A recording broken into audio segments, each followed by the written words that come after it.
Hello friend, नमस्ते, प्रणाम। मैं हूँ आपकी वंदना। स्वागत करती हूँ अपने यूट्यूब चैनल पे आप सभी का। तो फ्रेंड, हम लोग एक प्यारा सा छोटा सा शोर गीत लेके आए। बहुत ही दर्द भरा शोर गीत है। कैसे लगेगा कमेंट में जरूर बताना।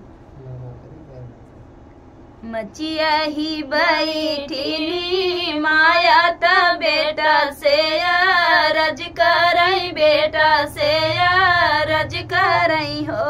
बेटा चला जाता बहिनी के देशवा, खबर ले आवा, खबर ले आवा हो।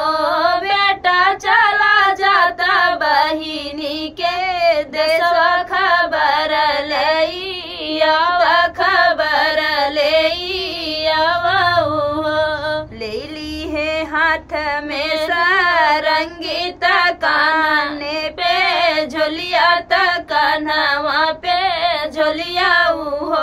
भैया धारी ली है जोगिया के भेसवा, बहिनिया देश निकलाई, बहिनिया देश निकराई हो।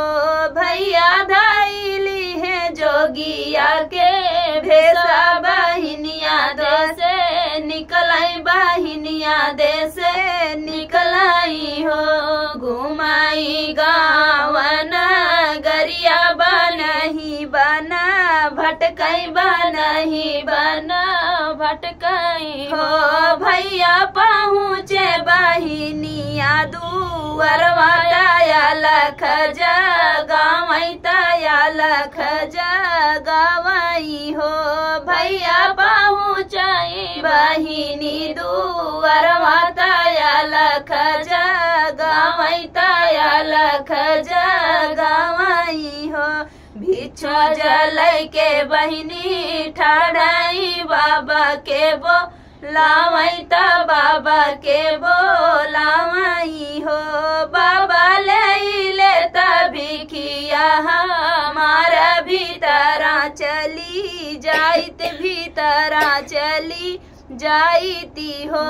बाबा लाई लेता भिखिया हमारा भीतरा चली जाइत, भीतरा चली जाइती हो। मैली निसड़िया बहिनिया तपेवना जरा, तपेवना जरा हो। बहिनी मैली न लट छिता राय दुखित बहिनी लागई, दुखित बहिनी लागई हो। बहिनी मैली नीलट छिता राय दुखित बहिनी लागई, दुखित बहिनी लागई हो। सुना महलिया के रानी, सुना हो मोरी बहिनी, सुना हो मोरी बहिनी हो। बहिनी कैसन बाटी सासू तो हारत, कैसे न नदिया कैसे न नदिया हो। बहिनी कैसे बाटी सासू तो हारत, कैसे न नदिया कैसे न नदिया हो। कैसा न बाटे पियवा तोरा दुखित, तू ही बाटी दुखित, तू ही बाटी हो। बहिनी कैसे बाटे भैया तो हाराया नहीं, नहीं आवैया नहीं, नहीं आवई हो। बहिनी कैसे बाटे भैया तो हाराया नहीं, नहीं आवैया नहीं, नहीं आवई हो। काऊ कही हो मोरे जोगिया बहुत दुख बाटई, बहुत दुख बाटई हो।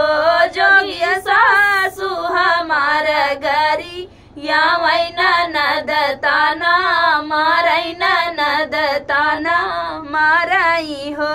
जोगिया सासू हमार गरी या वही ननद ताना मारई, ननद ताना मारई हो। पियवा मोरा बाटे पर देशवा लवटी नाही, आवई लवटी नाही आवई हो। जोगिया भैया मोरा बाटे अकेला नई नाही आवैया नई नाही आवई हो जोगिया भैया मोरा बाटे अकेला नई नाही आवैया नई नहीं आवई हो। तो फ्रेंड बहुत ही दर्दनाक स्वर गीत था। आप लोगों को कैसा लगा कमेंट बॉक्स में बताइएगा। भाई बहन का स्वर गीत था और